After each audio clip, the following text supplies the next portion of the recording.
What's going on, everybody? Welcome back to the channel. So what I'm filming right now is actually taking place after what I just did in the video. But the only reason why that happened is because I didn't expect this video to take so long with me waiting on parts. So anyways, I'll explain everything once we get into the video. I hope you guys enjoy. We're gonna get into the shop and get started on tearing down and rebuilding my differential. So here's the diff that will be used for my car with this diff build. It's going to be the Euro spec, so it's got the fins on it. Gonna go ahead and get it cracked open. I know the insides, I've already inspected it. It's got a VLSD with the 3.69 Q ratio. So I'm gonna go ahead and get that kind of cleaned out and kind of disassemble as much as I can before I have to leave today. So let me go ahead and get that started.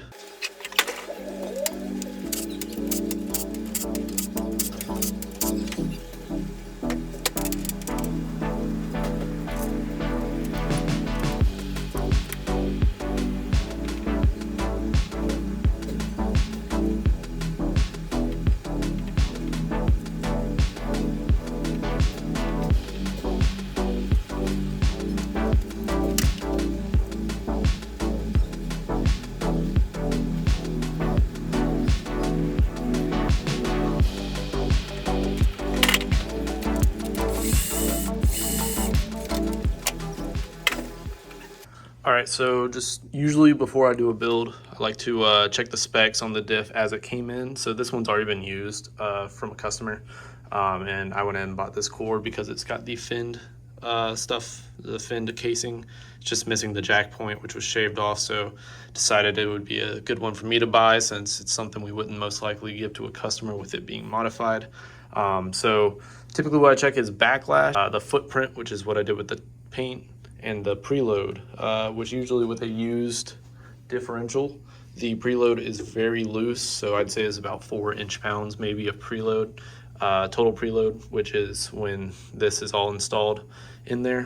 As for backlash, it had a very good backlash. I believe I wrote down 5 to 6 thousandths of an inch of backlash. Higher end of the spec, which is from 4 thousandths of an inch to 6 thousandths of an inch. So it's still in spec, which is good. As for the footprint, like I said, check the drive side and the coast side. And usually I do it on multiple spots, like 5 teeth on one side of the ring gear, on the other side. But as for this one, since it's just a, basically I just wanted to see for myself with it being my own. I only did 4 on one side and it's all right. It's a little toed on the drive side. On this side, a little toed on the drive side, and it's a slightly healed but still ideal on the coast side. Either way, that's all right. None of this is going to be used. It's just to see if I can reuse basically the current pinion shim and side shim. So gonna go ahead and get started on taking these out, and that's probably where I'm gonna have to end it for today, and then I'll continue on after work tomorrow. So let me get started with that.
All right, so as you can see, everything's been taken out. It's been completely gutted, and all the seals and everything has been removed. Cleaned this whole surface right here.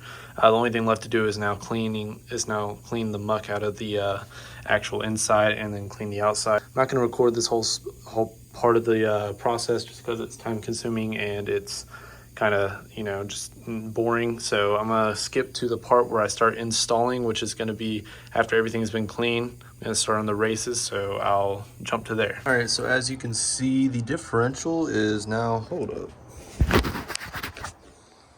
Should be better.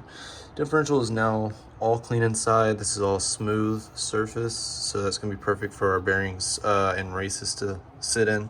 No more gunk along the edges. I got this surface cleaned up. I was able to get a Nismo diff cover for mine. I'm just gonna have to saw off some of this top area to avoid my making contact with my rear active steering. But that is all good. Finally, by the way, this is now November. My Nismo differential finally came in, so we're gonna go ahead and get that cracked open, see what it looks like, and see if there's anything we have to do to it before we have to, before it's basically able to get put together. So give me 1 second. All right, so let's get this open, see what it looks like inside. So this actually came in a bigger box that has all the ring gear bolts, some brand new stub axles, and the side bearings and seals. This is what I'm mostly wanting to look for, just to make sure everything's correct first though, because I know all those are fine.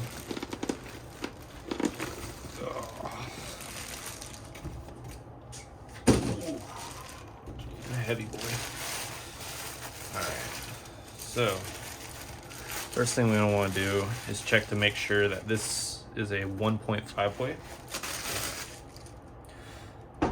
Only reason why I say that is because they can come in a 1-way or a 2-way or a 1.5 way. So how you do that is look in here. It's kind of hard to see on your eyes then, but if that looks like a triangle, which it does, sadly, that means it's a 1-way. If it looks like a full, perfect diamond, it's a 2-way. And if it looks like a diamond that's sharp on one end and slightly less aggressive on the other end, that's a 1.5 way. So that definitely is going to have to get changed around. Luckily, I already know how to do that. I've been through this situation before. I'm going to get this cracked open and get this swapped around. All you have to do is take apart these 3 screws with a Phillips head screwdriver. You'll open it up, make sure none of the clutches get mixed up or nothing, and just flip it around to where this is flipped to where it would be a 1.5 way. Put it back together and put Loctite on those, and you're good to go. So let's get that going real quick.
So as you can see right here, oh, they put marking on that.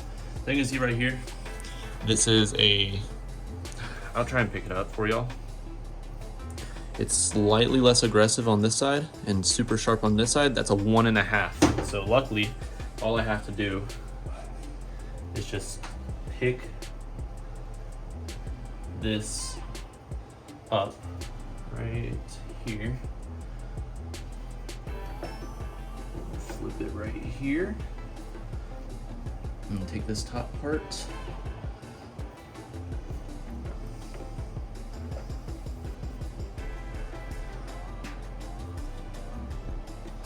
I'll try and get this flipped back around to where it was.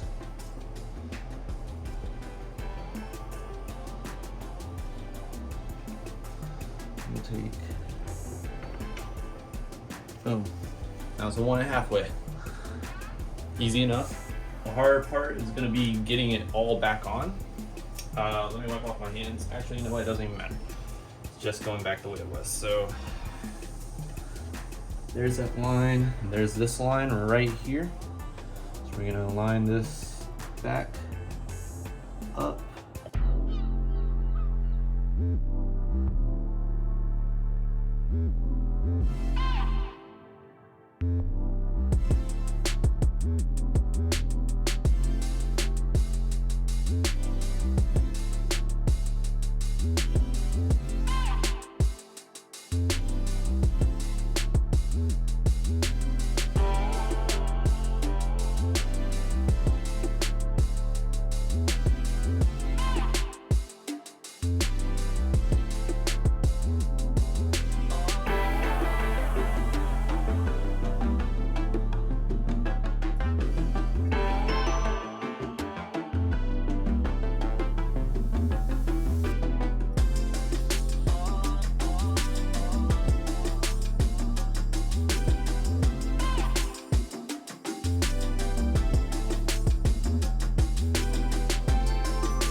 This is now, if you look at it, a 1.5 way. It's got a very aggressive angle right here and a not so aggressive angle on this side. So, got it the way I want it now. We're gonna clean this off a little bit and give it a little bit of time for that Loctite to kind of dry up. I'm gonna just double check every single one of these.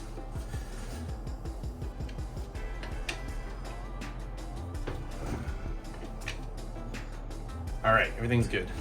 So give me a minute. I'm gonna go put this Phillips head back and we'll continue on in a minute. All right, so I know this is looking a little messy right now. I just got everything kind of laid out. I've got my pinion flange with the pinion shim. I've got my bearing caps and side shims in the orientation they need to be in, which is looking at the diff like it's this way. And we've got our differential. Now we've got our gear set. I'm not sure I've talked about it quite yet. So originally my G37 had a 369 from the factory, which is a 37, same thing. And it had a VLSD, that went to shit. Started wanting to drive in circles, do donuts, stuff like that. I finally got mine built with a 369, the same one that was in it. If it was good, I can't remember. I had them build it before I knew how to do all this. And they put a Z1 Street Pro in it, which is actually a really good street differential. Absolutely one of the best of the street helical differentials you can get. But because I'm going to a clutch type and wanting a little bit more acceleration, I've decided that we're going to go with a 409 gear ratio. This is not a factory gear ratio. A factory gear ratio would be 33, 354, 369, 39, 408, and I think a 436. Can't remember exactly if that last one's a factory one, but this is actually a Z1 made differential ring gear. So we're gonna take it out, get it all kind of cleaned up, take all that packaging residue off of it. I'll show that to you guys in a second. Let me get a few more things out from the Nismo box and make sure I got everything and we'll be good to go. All right, so First of all, just in our Nismo box, we've got all this stuff, the instructions. This is, I'm gonna be honest with you, I don't know, I can't read this, but that's all right. I really don't know. It comes with Nismo competition fluid, 75-140. It's gonna be the blue stuff. I believe it's blue or green. To be honest with you, I can't remember. This is gonna be blue, I'm pretty sure. This is real high temp stuff. It's one of the best fluids you can get. It's made with Motul. Motul and Nismo teamed up to make this. So Motul is honestly probably the best gear fluid. It's gonna be more expensive, but it's gonna give you the best protection and best lubrication you can ask for when it comes to your differential or your oil or transmission, all that stuff. So I definitely trust this. I'm not gonna put it in for the break-in fluid though. For the break-in, just got some 75-90 from Redline. It's cheaper. It's still a good fluid, but it's not what I want in the diff whenever I have it up to its full capacity after it's been broken in. We've got the Nismo stub axles. This is one of them. It's going to be two of these basically. We have our stickers, GT Pro stickers. That's nice. GT LSD Nismo high performance LSD. Sweet. That's really sweet. Make sure we got everything else. We've got side bearing. That's empty. 2 side seals. We've got our fill and drain plug washers. And I will put that with the diff cover down here. And we've got our, should be a total of 10 of these ring gear bolts. We have our inner pinion bearing, outer pinion bearing. This is those. We have our pinion seal. Put that right there. Then we have crush sleeve and our pinion nut. Definitely gonna need those. So first things first, we're gonna take this out, clear up some of our room over here. So what I love about the 409 gear ratio that Z1 made, they did a lot of research and development on this to make sure that it's very easy to install. There's no real adjustment you have to do with the pinion shim. Every time I've built one of these, it's always been perfect, ideal front and rear, like driving coast. So that's gonna be great. We don't have to worry about, at least we don't hopefully have to worry about. I've never ran into an issue, there's always a chance, but we'll see what we're doing. So what we're gonna do now is put our races in the inside of the case and get that prepped for actual installation. So real quick, not sure if I did mention it, but whenever you're chiseling these out from the factory, you may leave a little burr right here and it's gonna create a lip, which makes the race not sit all the way. I already cleaned mine out, but I recommend when you do try to knock these out, try to knock this one out so you have room to stick your die grinder in here and smooth it back down. Do it this way, it's a lot less room. This one gives you a lot less, or a lot more to reach with. And I've already made mine smooth again, so that's good. I'm gonna move it down here and start using these to put on the race to knock it in. Let me get that set up real quick. All right, so I don't know if y'all can see my face or not, but at least you can see this. So we're gonna do our inner race first. It's gonna be the bigger one.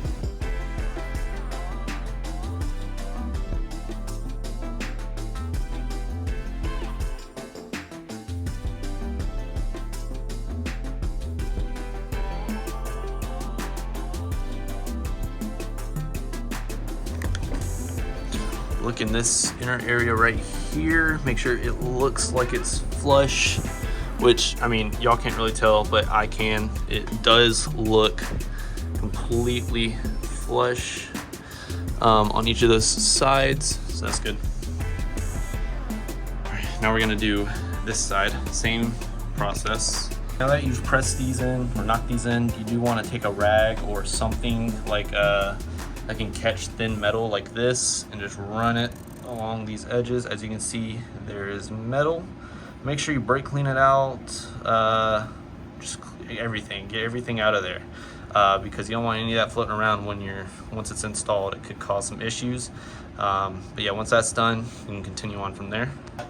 I actually do want to go ahead and put my ring gear on the Nismo differential.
We're gonna put it in a vise. Now, because these are very stupid flat surfaces for you to be able to vise on, what I did was take a hone ring off of one of these, and you're gonna stick it on there, and because it doesn't have a snap ring, it won't hold, so it should be okay.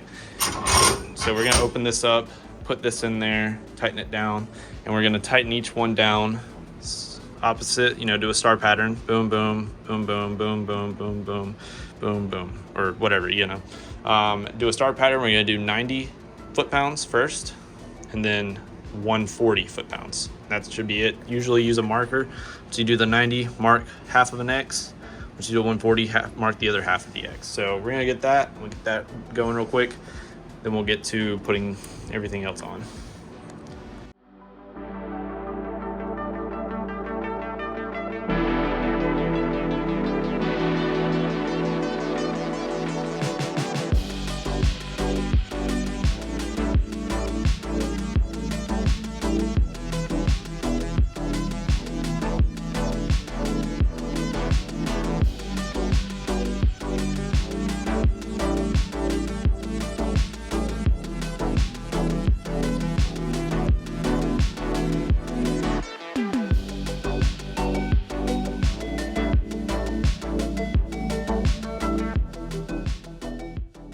All right, now that that is on completely, we're gonna press these bearings on, and then we're gonna go ahead and press the inner bearing on. Like I said, for this, we're gonna just have our pinion shim on there, and then we're gonna press the inner on, crush sleeve, and then put the outer in there, press it on with the case over it. You'll see how I do it with the press. So we're gonna go ahead and knock that out real quick, and then we'll be able to get this finally put together.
before I put this on, I need to tell you guys that there are two different sizes to each side of this crush sleeve. This side's going to be closed in more. You can kind of see it's a little further in. This side's a little further out. It's hard to see, but yeah. So the big side has to go down, so it clears this notch right here. So make sure you do that, or else it will sit like that. It won't. That's not correct. It has to be like this. All right.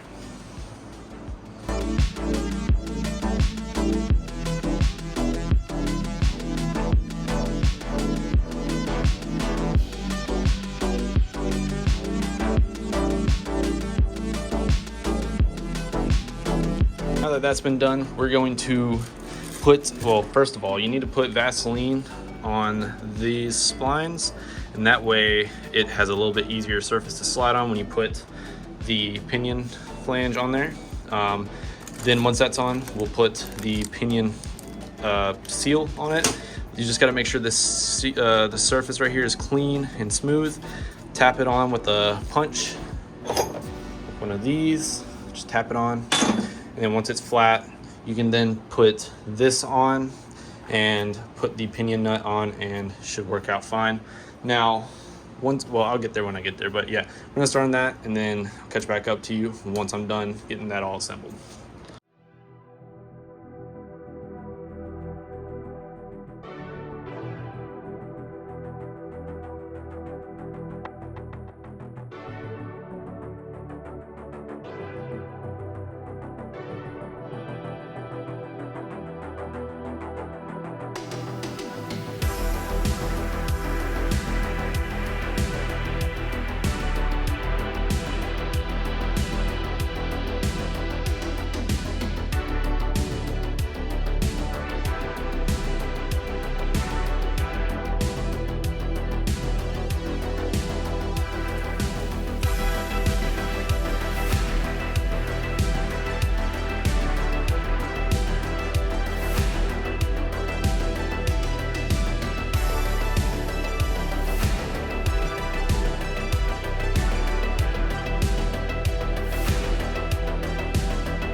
Normally what I would do is once I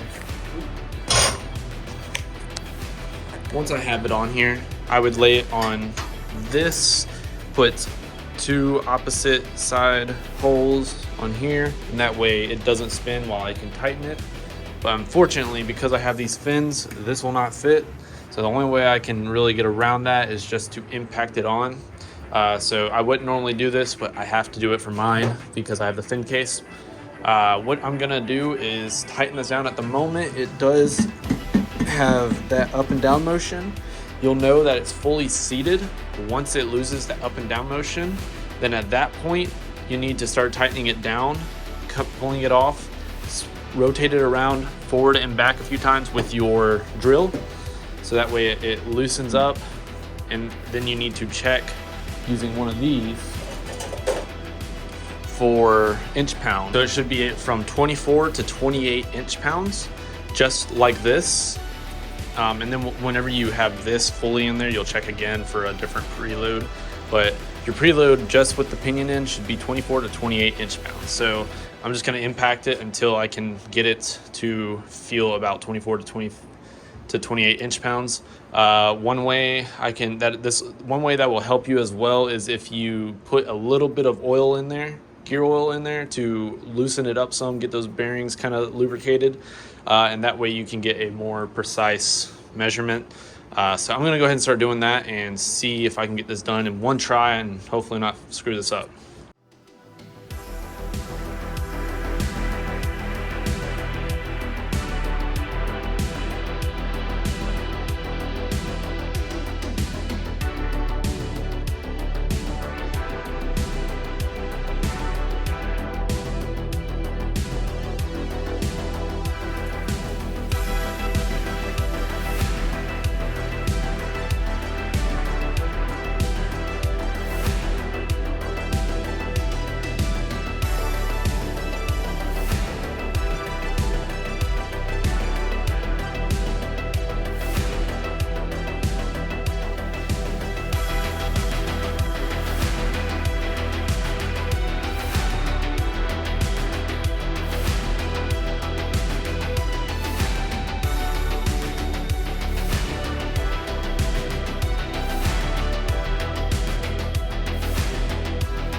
able to get with it. It was about 25, a little higher maybe. I'm gonna leave it at that. All right. So these are gonna be from 2.00 to 2.65 in size, millimeters. This one's a 2.5, or I'm sorry, 2.25, a 2.15.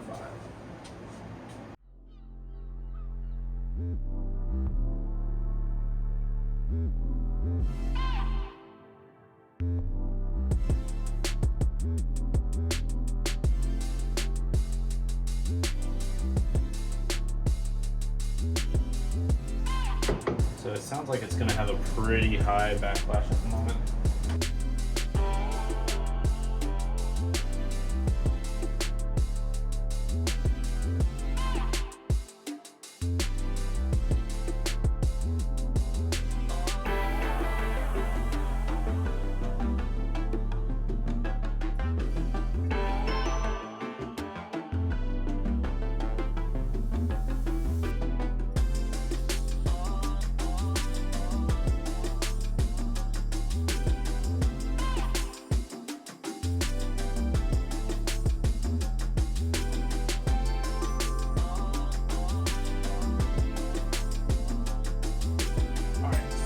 So high, I need to bring passenger side down and driver's side up. 235 for the driver's side, 205 for the passenger side.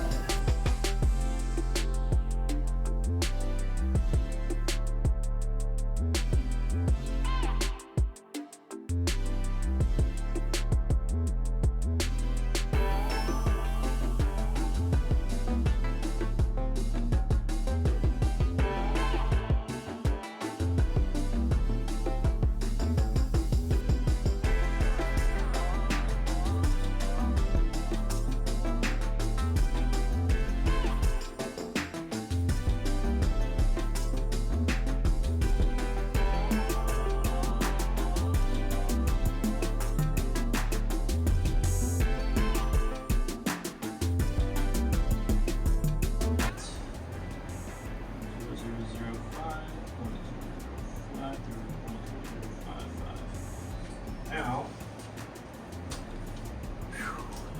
last thing I need to do, part of the actual assembly of this internal, or to check the specs of this diff, is to check the footprint.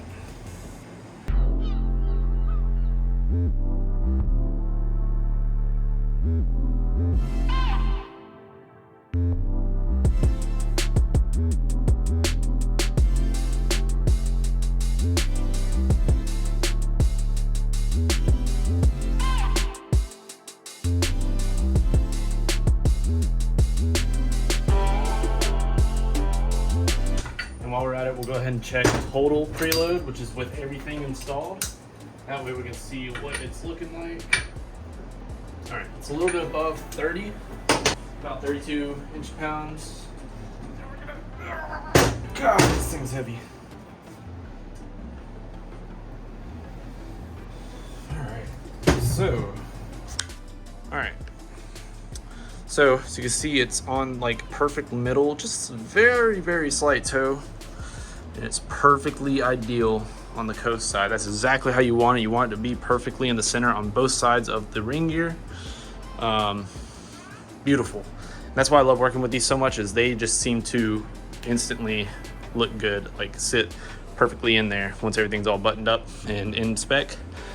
So now all I have to do, just tap these side seals in.